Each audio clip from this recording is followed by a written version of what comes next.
I run Breakthrough Technologies. We've been in business for 15 years, as Keith has so elegantly told you, and we're basically a computer networking company. I started out I was working 20 hours a day. Was working 2 jobs, and then started the computer business, and have been helping customers, mostly small businesses, over the last several years.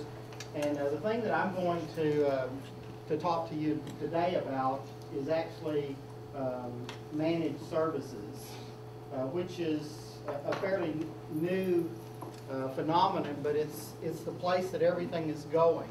And what that means, what managed services means, it's like a service contract for your network. So it gives you a fixed cost. It gives you the ability for somebody to take care of your situation, your network. One of the great things is it puts the computer guy in charge of making sure that your network is running, because the more he's there, the less money he makes. So you don't realize, and I'm going to go over a situation, tell you how much it costs a person or a business to not have somebody. The question is managed services, is it good for business, or is it good for just the managed service business? And there are a couple of different models that have been out there for some time. One of those models is the break-fix model. It means that your computer breaks, you come out and fix it. You pay as you go. And so basically the break-fix model is I'm just waiting for you to have a problem, and the more problems you have, the more successful I am. So managed services changes that. And then there is the retainer model, which is basically I have your money and I'm just waiting for you to have problems so that I can come and fix your problems. Today we're going to talk about the managed services, and we're going to talk about IT challenges there. The problems in the traditional approach is that it doesn't matter to me if you trash your network out, if your employees are surfing the internet in places they don't need to be, and they're just killing the network. It's better for the computer guy because he gets to come and work. But managed services means that you have some help there. The managed services provider, this is a little bit about us. We're experienced 15 years. We have 4 techs that work. We focus on small offices in West Tennessee, northern Mississippi, and eastern Arkansas. We have a combination.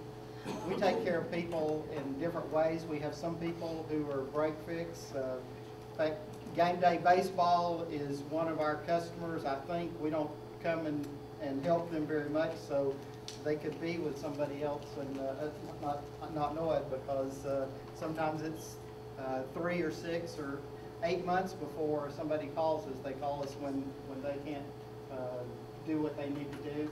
And then we have a combination of on-site. We'll come out and fix things for you. And then remote service is really a fairly new phenomenon in the last 8 years, where the internet has provided us a way to be able to log into your computer. We can fix things, a lot of times we can fix things before we could even drive and get to your place now. So it's really helped us out a lot. And then managed services, of course, is going to be the next wave. Most companies are going to end up with managed services because it drives the cost down. It allows me as a business owner to utilize my folks to a much greater capacity. Most of the time, we can bill maybe 45 or 50% with travel time for my techs, and managed services allows us to bill up to 80% of a person's time. So it allows me to be able to do things that are less costly. We do online backup service. Most people don't know that even with a tape drive, you're only likely about 89% likely to get your information back. And there's a correlation here. The more you need the information, the less likely you're probably going to get it off of the tape drive. So anyway, but online services allows us to store that off-site. We're in an earthquake zone, so we use a provider that has multiple locations. They back up to a place in Pulaski, Tennessee, in a huge bunker, and then it's replicated to Dallas. So that's outside of the earthquake zone. So if your whole building fell down because of an earthquake here, then your data will be safe. Most places don't recover. You're 80% likely not to be able to continue your business if you lose all your data. I lost 2 weeks of QuickBooks one time. It took us 6 weeks to reconstruct that information because I wasn't doing the backups that I needed to do. This is just an example. This basically is a wrong approach. With a server, it fails. It's a 20-user network. It's a law office. What happens is the first hour, the client calls and says, I'm having a problem. My server's down. The second hour, we would dispatch, or somebody would be dispatched to take care of that. The person that gets out there is not the right person to do it. They realize that they don't have the skill level or whatever to solve the problem, and then they start the diagnosis. The fourth hour, they have to leave and get a senior technician in, and this is just an example.